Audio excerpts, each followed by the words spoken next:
Who would think that planting organic cherry tomatoes would lead to a stupid war in this city? I wouldn't have believed it either, until I saw HOA President Sylvia standing next to a concrete mixer truck, pointing at the utility cover in front of my house. She thought pouring cement into my water pipe would teach me about community order. But Sylvia didn't know that the pipe had an incredible role in here. When people discovered the truth, the real chase began. This story will blow your mind, and I'd love to know where you're watching from because this happened right here in Phoenix, Arizona. I'm Nathan, a 35-year-old high school biology teacher. I had finally saved enough to buy a small house in Phoenix with a backyard. Perfect for the garden I'd always dreamed of, and perfect for showing my students how photosynthesis really works. The house came with something else I hadn't expected: membership in the Sunset Ridge HOA. I figured it was just paperwork, something you signed and forgot about. Boy, was I wrong about that assumption. Apparently, some people take their clipboard authority very seriously.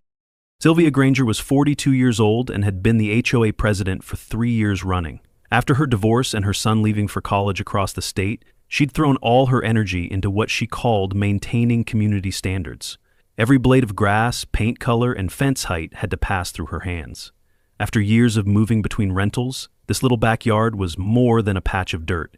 It was the closest thing to permanence I'd ever had. I wasn't just planting tomatoes, I was trying to grow something stable in my life for once. It was a Tuesday morning when I was out watering my newly planted tomato seedlings, feeling proud of the neat rows I'd created along the back fence. The Arizona sun was already getting warm, even though it was only 8 in the morning, and I was thinking about how my students would love seeing these plants grow throughout the semester.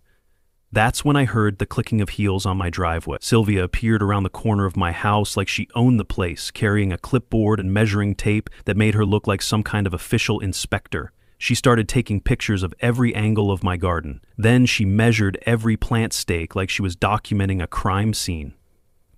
"Mr. Doyle," she said in this condescending tone that made my skin crawl, "this area is in violation of our landscaping regulations. We have unified aesthetic standards in this community." I tried to explain politely that this was an educational project, that I was a teacher trying to create something beneficial for local students. But she just shook her head like I was speaking a foreign language. "Rules apply to everyone equally," she said, pulling out a violation notice that looked like she'd been carrying it around just waiting for this moment. The fine was $200 for unauthorized vegetation, and she handed it to me with this satisfied smile that told me she was enjoying every second of this encounter. I stood there holding this ridiculous piece of paper, watching her click back down my driveway, and I knew my peaceful new life had just taken a very ugly turn. That evening I combed through the HOA rulebook, line by line. No mention of vegetables, no rule against tomatoes. That meant one thing: Sylvia was making it up. When I called Sylvia the next day to contest the fine, she had an answer ready that sounded like she'd been rehearsing it. Section 15.3 regarding harmonious landscaping covers all vegetation that doesn't conform to community standards, she said with the authority of someone who'd never been challenged before. I asked her to show me exactly where it said I couldn't grow tomatoes, and she gave me this lecture about how the HOA board had interpretive authority over all regulations. Apparently, harmonious landscaping could mean whatever she wanted it to mean. How convenient for her. The conversation ended with her reminding me that I had signed a contract when I bought the house, and that contract gave the HOA certain rights over community appearance. 3 days later, I found another notice in my mailbox, this time increasing the fine to $600 and giving me 48 hours to remove all non-compliant vegetation. My neighbor Howard Keene was the first person to warn me about what I was really dealing with. He was a 60-year-old retired plumber who lived in the neighborhood for 15 years, and he'd seen Sylvia's tactics before. "Be careful with that woman," he told me one evening as I was staring at my tomato plants, trying to decide if they were worth $600. "She once had the electrical system adjusted on a guy's house because he wouldn't take down his basketball hoop. Somehow, his power kept going out until he moved away." I thought Howard was exaggerating until I found the final notice in my mailbox the next morning. This one didn't just threaten more fines. It mentioned something about system adjustments to ensure community safety if I didn't comply immediately. That phrase, system adjustments, didn't just sound wrong, it echoed the same kind of manipulation I taught my students to recognize in nature. Predators cloaking harm as balance. The night surveillance started 3 days after I received that final notice, and let me tell you, nothing says reasonable HOA leadership quite like sneaking around people's yards at midnight. I first noticed something was wrong when I heard footsteps in my yard around 11:30 p.m., long after any reasonable neighbor would be walking around. I peeked through my bedroom curtains and saw a figure with a flashlight examining something near my front fence. But by the time I got outside to investigate, whoever it was had disappeared into the night like some kind of suburban ninja. The next morning, I noticed disturbed dirt around the water utility cover at the edge of my property, and that's when I decided to install a security camera system. If Sylvia wanted to play midnight games, I was going to document every move she made. The infrared footage was crystal clear. Sylvia, in gloves, measuring my utility box at midnight like a criminal casing a target. She spent nearly 20 minutes examining the utility access point, taking measurements and even inserting some kind of probe into the underground opening.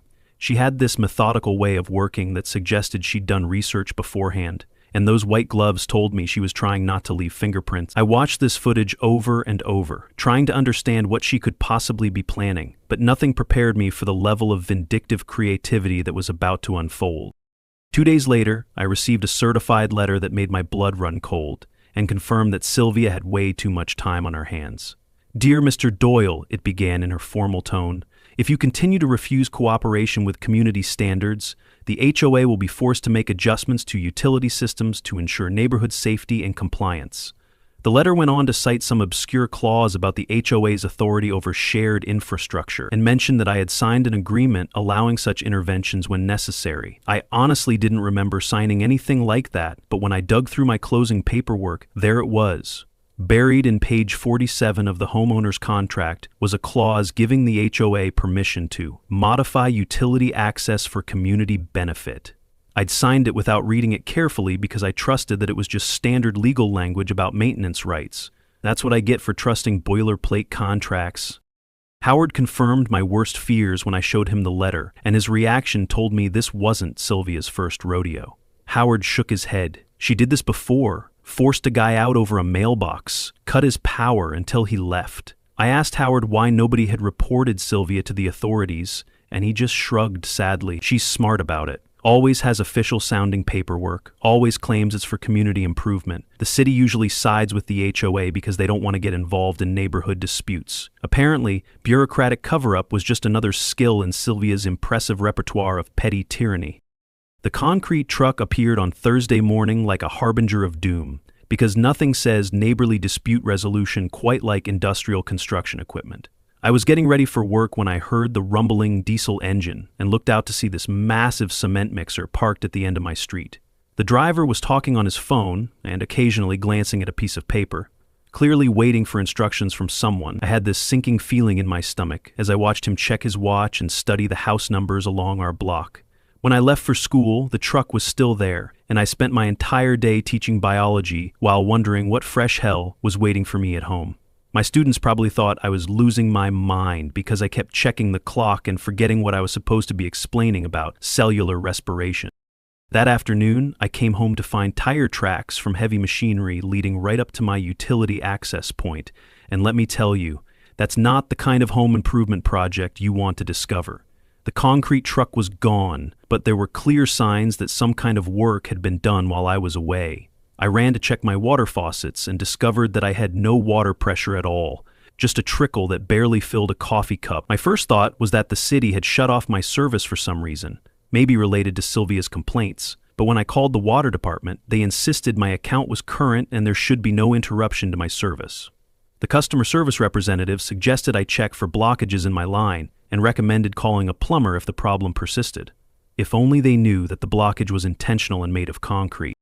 Howard came over when he saw me frantically testing every faucet in my house, and his expertise immediately cut through my confusion. He took one look at the fresh concrete dust around my utility cover and shook his head in disgust. "She actually did it," he said quietly, kneeling down to examine the access point. "This cover's been opened recently, and there's concrete residue all around the edges. I think she had someone pump cement directly into your water line." I couldn't believe what I was hearing because it seemed too extreme. Too vindictive, even for someone as controlling as Sylvia.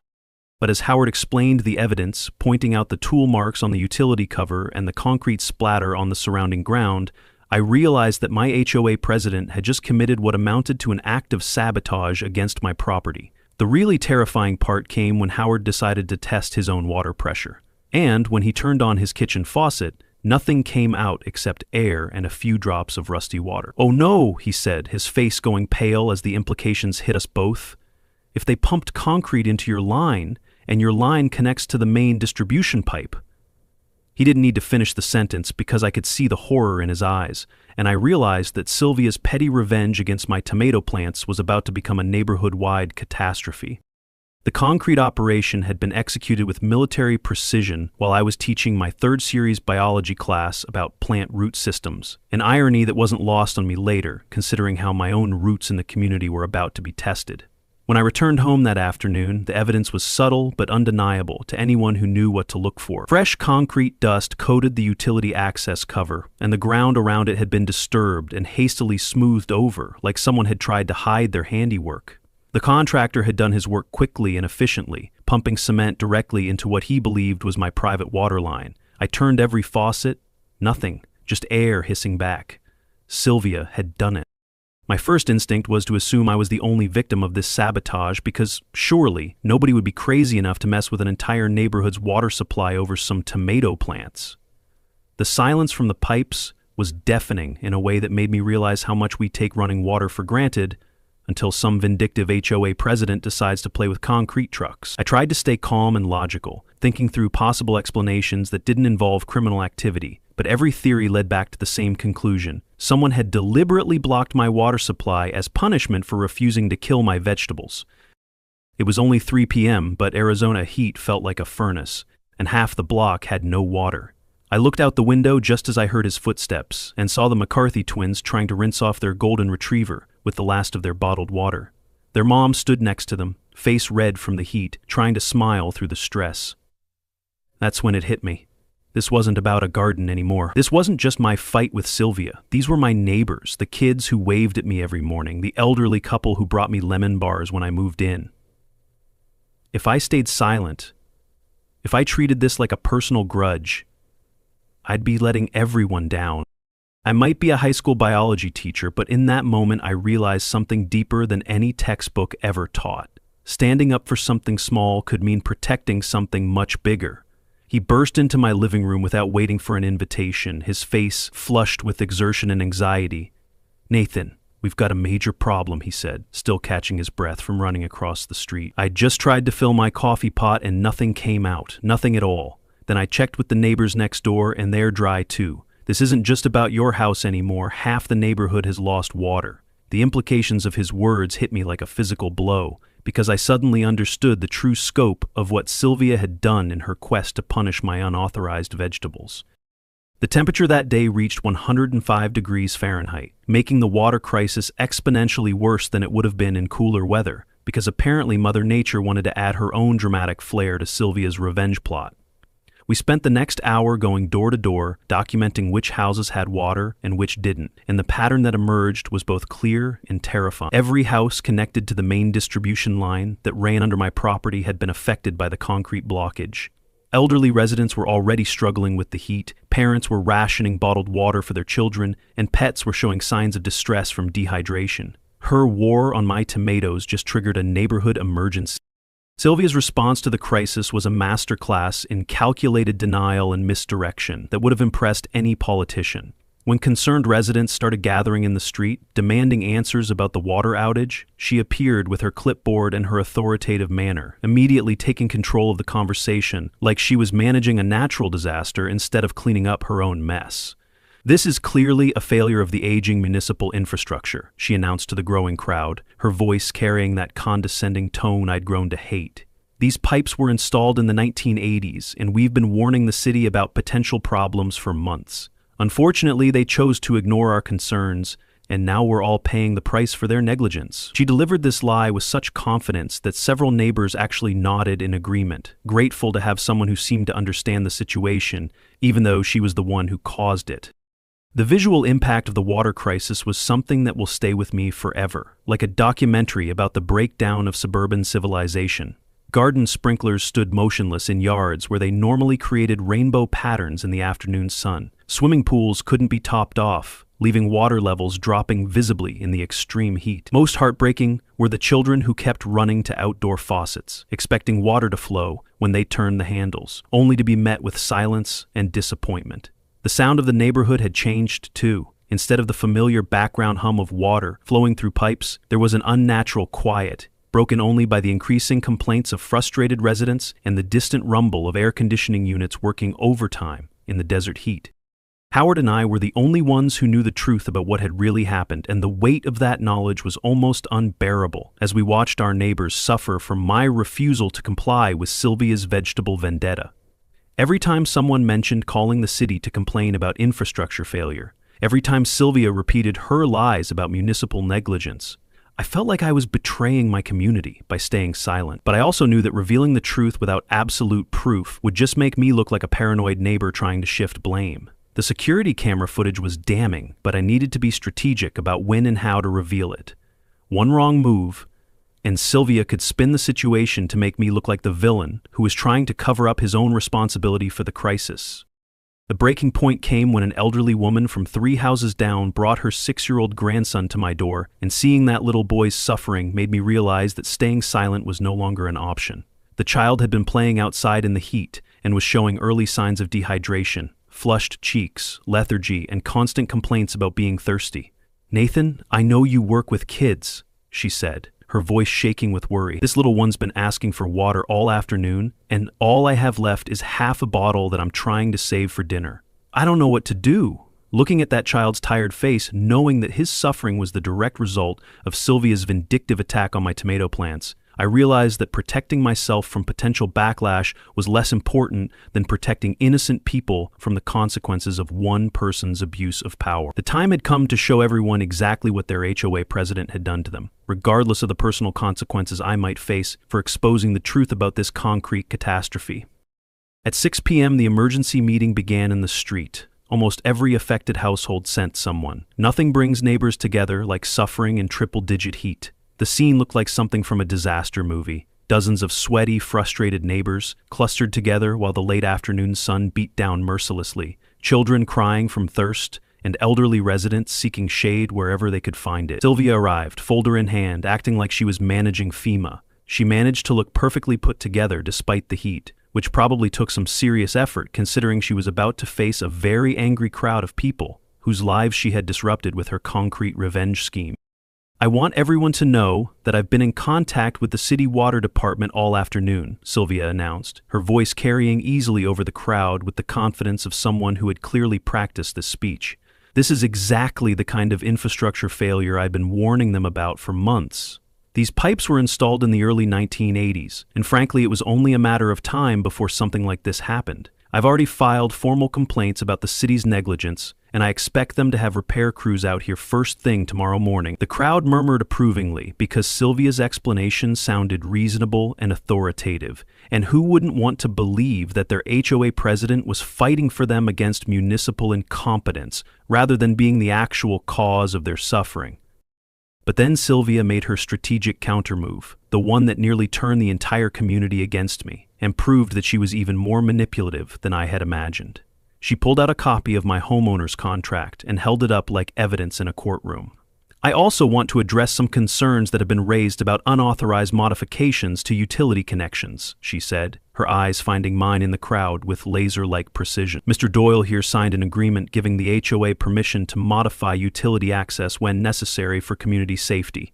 Now, I'm not saying that his illegal garden installations cause this problem, but we all know that unauthorized digging and planting can sometimes interfere with underground systems." The murmur from the crowd turned uglier as neighbors started looking at me with suspicion instead of sympathy, and I realized that Sylvia was trying to make me the scapegoat for her own criminal activity. In seconds, I became the villain. Their eyes said it all. The contract Sylvia was waving around was real. I had signed it during my closing without reading every detail because I trusted that it was standard legal language about maintenance rights. Now, she was twisting that signature into evidence that I had somehow caused the water crisis through my illegal tomato plants. Several neighbors actually took steps away from me, as if my presence might contaminate them with whatever negligence had caused their suffering. Howard cut through the noise. "This isn't about tomatoes. This is sabotage." His technical expertise immediately undermined Sylvia's attempt to blame me, and I could see doubt beginning to creep into the faces of neighbors who had been ready to form an angry mob moments before. The chaos in the street was like something from a documentary about social breakdown, with all the drama and desperation you'd expect when basic utilities disappear in extreme weather. Parents were passing around bottles of water like precious resources, trying to keep their children hydrated while rationing what little supply they had managed to gather from emergency grocery store runs. One family had filled every pot and bucket in their house before the water stopped completely, and they were sharing with elderly neighbors who hadn't been as prepared for this kind of crisis. 3 different families had already made emergency trips to buy ice, hoping to keep their medications cool and provide some relief from the relentless heat. The community swimming pool had become a gathering place for families trying to cool down their overheated children, but even that water couldn't be used for drinking or cooking, which added another layer of frustration to an already impossible situation. My moment of doubt came when I saw how effectively Sylvia had turned the narrative against me, and I almost lost my nerve about revealing the security footage that would expose her lies. Standing there in the 105-degree heat, watching my neighbors suffer while being painted as the potential cause of their misery, as a teacher, I knew that truth meant nothing without trust. This wasn't a lesson plan, it was real life, and if I fumbled the delivery, Sylvia would win. What if they thought it was doctored or fake? What if Sylvia had some explanation that made her look innocent? The social dynamics of the situation were terrifying because I realized how easy it would be for the real victim to become the scapegoat if the truth wasn't presented perfectly. But then I looked at that little boy who was still showing signs of dehydration despite his grandmother's careful rationing of their water supply, and I knew that protecting myself was less important than protecting innocent people from Sylvia's lies and the consequences of her concrete revenge plot. I pulled out my phone and connected it to the portable speaker I'd brought from my classroom, the same one I used for educational videos during biology lessons, because apparently my teaching equipment was about to serve a very different educational purpose. "I have something that everyone needs to see right now," I announced, my voice cutting through the chaos and complaint. "This footage was recorded by my security camera 2 nights ago, and it shows exactly what caused our water crisis. I think you'll find it very educational about what really happened here." The crowd quieted as people realized I was about to present evidence, and Sylvia's face went pale despite the heat as she realized her carefully constructed narrative was about to crumble like a house of cards in a windstorm. The moment I announced that I had security footage, the energy in the crowd shifted dramatically, like someone had just announced they had video evidence of a crime in progress. Conversations stopped mid-sentence. Children were hushed by their parents, and even the ambient sounds of the neighborhood seemed to fade as everyone focused on my phone screen. Sylvia's face changed, first confusion, then recognition, then full-blown panic. She tried to maintain her authoritative posture, but I could see her hands trembling slightly as she clutched her folder of fake documents. The afternoon sun was still brutal at 6:30 p.m., but nobody seemed to notice the heat anymore, because everyone understood they were about to witness something that would change everything they thought they knew about their water crisis. The security footage was crystal clear despite being shot in infrared, because apparently my investment in a decent camera system was about to pay off in ways I never expected. My camera had captured Sylvia's midnight visit in perfect detail: her white latex gloves, her measuring equipment, her methodical examination of the utility access point, and most damning of all, her careful insertion of what looked like a probe into the underground water system. As the video played on my phone screen, with the audio amplified through my portable speaker, you could hear every footstep, every scrape of metal on concrete, every whispered curse when she struggled with the utility cover. The crowd leaned in, phones out, no one spoke. "Now watch this part carefully," I said as the footage showed Sylvia taking detailed measurements and making notes on a clipboard like some kind of suburban spy. "This is 2 nights before the concrete truck appeared.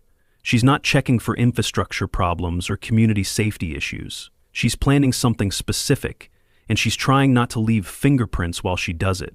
Sylvia tried to speak, to offer some kind of explanation, but Howard held up his hand for silence. "Let the evidence speak for itself," he said firmly. "We'll have time for explanations after everyone sees what really happened here. And believe me, you're going to want to see all of this before anyone starts making excuses." Howard's technical expertise became crucial at this moment, because he had the knowledge to explain what we were seeing in terms that everyone could understand. As a retired plumber who had worked on the original water system installation in our neighborhood, he understood the infrastructure in ways that none of the rest of us could. "Folks, I need to show you something that's going to shock you," he said, pulling out a hand-drawn diagram that looked like it had been prepared specifically for this moment. "This is a map of our water distribution system, based on the original city blueprints from when this neighborhood was built. What Nathan's security camera recorded isn't just trespassing, it's reconnaissance for an attack on our entire water supply, and I can prove it with this diagram." The diagram Howard displayed was both simple and terrifying in its implications, like a treasure map that led to disaster instead of gold.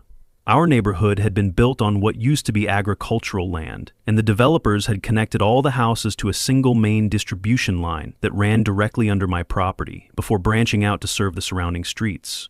Every drop of water that reaches 47 houses flows through the pipe that runs under Nathan's front yard, Howard explained, pointing to the relevant sections of his map with the authority of someone who had actually installed some of these pipes decades ago. If someone wanted to cut off water to this entire section of the neighborhood, that utility access point would be the perfect place to do it.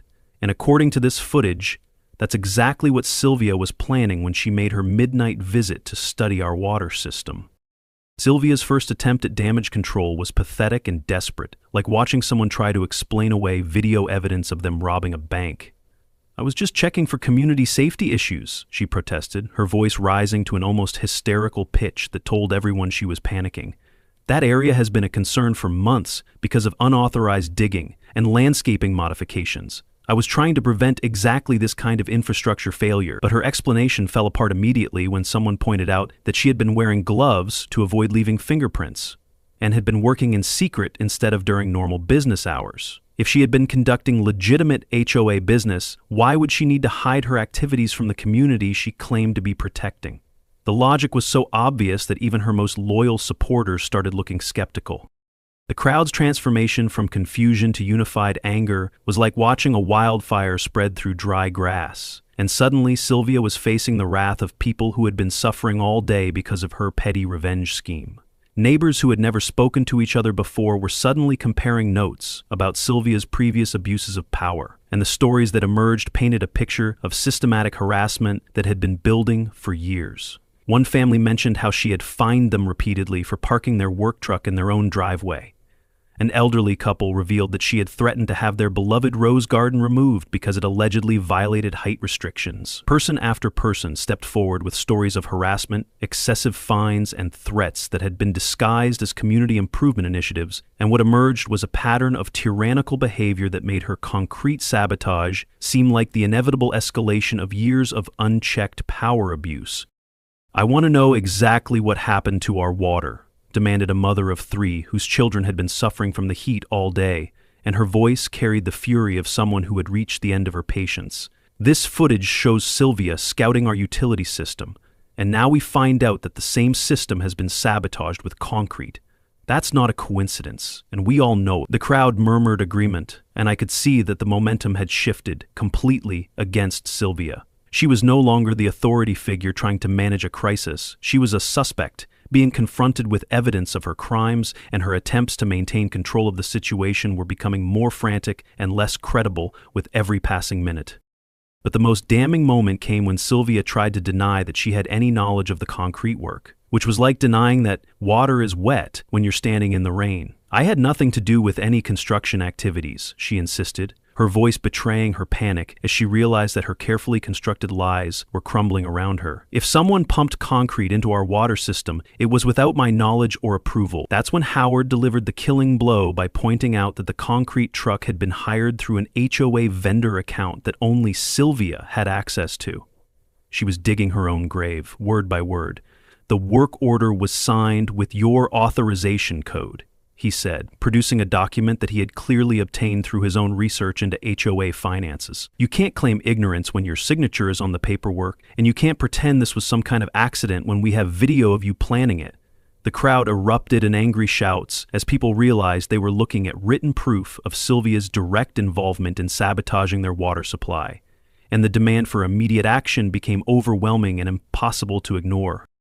Derek from the city arrived, Calm, no nonsense. He had received multiple calls about our water emergency and had spent the afternoon trying to coordinate with the water department to understand what could cause such a massive localized outage. When he saw the crowd gathered in the street and learned about the security footage, his expression shifted from bureaucratic concern to professional alarm. Ladies and gentlemen, if what you're telling me is accurate, we're looking at a serious criminal matter that goes far beyond HOA disputes and into the realm of public endangerment. Derek's technical expertise immediately validated everything Howard had been trying to explain to the crowd, and his official status gave weight to accusations that might have seemed like neighborhood gossip coming from anyone else. After examining the utility access point and reviewing both the security footage and Howard's infrastructure diagram, he delivered a verdict that sent chills through everyone present, especially Sylvia. Someone has deliberately sabotaged a municipal water distribution system that serves dozens of households, he said, his voice carrying the weight of official authority that could not be argued with or dismissed. This isn't a maintenance issue or an infrastructure failure. This is intentional damage to public utilities, which is a serious crime under both city and state law. We're talking about potential charges that could include public endangerment, destruction of public property, and reckless endangerment of vulnerable populations during extreme weather conditions. The legal implications were staggering, and Sylvia's panic became increasingly obvious as Derek explained the potential consequences of her concrete revenge scheme in terms that made it clear this was no longer a neighborhood dispute. "Ma'am, I need to inform you that this investigation will be turned over to the district attorney's office for potential criminal prosecution," he told her directly, with the kind of professional calm that made his words even more terrifying. "The evidence suggests that you contracted to have concrete pumped into a municipal water line, cutting off service to 47 households during a heat emergency. Even if that wasn't your intention, the reckless nature of the action and the potential for serious harm make this a very serious matter under state law." Sylvia tried to interrupt with explanations about HOA authority and community standards, but Derek cut her off firmly. "This isn't HOA drama anymore," Derek said. "It's a crime." Neighbors shared stories, harassment, fines, even threats to cut power. Each story added another layer to the case against Sylvia and demonstrated a pattern of behavior that turned community leadership into personal vendetta and petty tyranny. What made Sylvia's downfall even more dramatic was her complete inability to control her story under pressure, and watching her panic was like witnessing someone dig their own grave with every word they spoke. When Derek began asking specific questions about the concrete work, she immediately tried to throw the contractor under the bus, without realizing that this admission proved she had indeed hired him for some kind of work at the utility access point. "I never told him to put concrete in the water line," she protested, clearly not realizing that this statement confirmed both her involvement and her intent to interfere with the water system. He was supposed to make a small adjustment to prevent unauthorized access to community infrastructure. This is all his fault for not following instructions properly. Her panic-driven contradictions were damning because they confirmed everything we suspected about her involvement, while simultaneously destroying any claim she might have had to innocence or good intentions.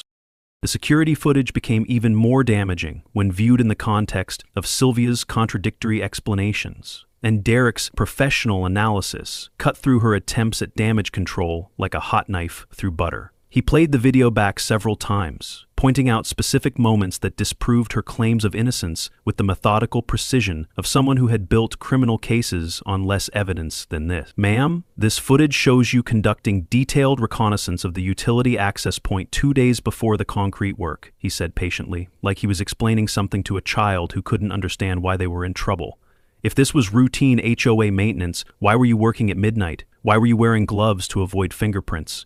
Why didn't you notify residents or coordinate with the city water department?" Each question exposed another hole in her story, and it became clear that she had no reasonable explanation for her behavior that didn't involve admitting to criminal intent. The formal removal of Sylvia from her HOA position happened with swift and decisive action that surprised everyone with its efficiency, proving that communities can act quickly when they finally have enough evidence to justify drastic measures. "I'm calling for an immediate emergency vote to remove Sylvia Granger from all HOA positions effective tonight," announced a neighbor who had never spoken at community meetings before but was clearly fed up with years of abuse. "All in favor?" The response was overwhelming. Hands shot up throughout the crowd. Voices called out in agreement, and within minutes, Sylvia's 3-year reign of terror was officially over. She tried to protest that proper procedures weren't being followed, but Derek calmly informed her that community safety took precedence over bureaucratic processes, especially when criminal activity was involved and people's health was at risk. The financial reality of Sylvia's actions hit her like a freight train when Derek explained the cost of emergency repairs, and you could see the exact moment when she realized that her petty revenge had turned into financial catastrophe. The city will need to excavate the entire water line, remove all the concrete, replace damaged pipes, and restore service to 47 households, he said, consulting notes on his tablet with the precision of someone who had calculated these costs many times before. The emergency nature of this work, combined with the specialized equipment needed and the overtime labor costs, means we're looking at approximately $45,000 in immediate expenses. Ms. Granger, as the person responsible for this damage, you will be personally liable for these costs, in addition to any criminal penalties that may be imposed. Sylvia's face went completely white as the financial implications sank in, and for the first time that evening, she seemed to understand that her concrete revenge scheme had turned into a catastrophic mistake that would follow her for years to come. The courthouse hearing 3 weeks later felt like the final scene of a movie where good finally triumphs over evil, and let me tell you, there's nothing quite like watching a petty tyrant face real consequences for their actions. Sylvia sat at the defendant's table looking smaller and more defeated than I had ever seen her, flanked by a public defender who clearly had no good options for defending her concrete sabotage scheme. The evidence against her was overwhelming. Security footage, work orders with her signature, witness testimony from 47 affected households, and expert testimony about the deliberate nature of the sabotage. The judge, a stern woman in her 60s, had clearly read through all the case materials and was not impressed with what she found. Ms. Granger, your actions endangered the health and safety of dozens of families during extreme weather conditions, caused thousands of dollars in damage to public infrastructure, and represent a serious abuse of the authority that your community had entrusted to you. The sentence was swift and comprehensive in a way that satisfied everyone who had been affected by Sylvia's abuse of power and proved that actions really do have consequences, even for HOA presidents who think they're above the law. I hereby sentence you to 6 months in county jail, $45,000 in restitution to cover emergency repair costs, and 200 hours of community service specifically related to public utility maintenance, the judge announced with the kind of authority that could not be appealed or argued with. Additionally, you are permanently banned from holding any position of authority in homeowner associations or similar community organizations. Your actions represent exactly the kind of petty tyranny that community leadership positions are designed to prevent, not enable. The courtroom erupted in quiet applause from the gallery, where dozens of neighborhood residents had gathered to witness Sylvia's final accountability for years of harassment and abuse. The restitution payments provided full compensation to every affected household, covering everything from spoilt food to emergency hotel costs for families who couldn't stay in their homes without water during the crisis Sylvia had created. The city had completed the emergency repairs within 4 days, working around the clock to excavate the concrete blocked pipes and restore service to all 47 households, though not before everyone had learned some hard lessons about the importance of community oversight of leadership positions. The total cost had actually exceeded $45,000, but the judge had also ordered Sylvia to pay additional damages for pain and suffering, bringing the total financial penalty to nearly $60,000. For someone who had been living on an HOA president's modest stipend and part-time real estate income, this represented financial devastation that would take years to recover from, assuming she could even find work after her criminal conviction became public record. The transformation of our HOA governance structure was immediate and comprehensive, like a complete renovation of a house that had been damaged by years of neglect and abuse.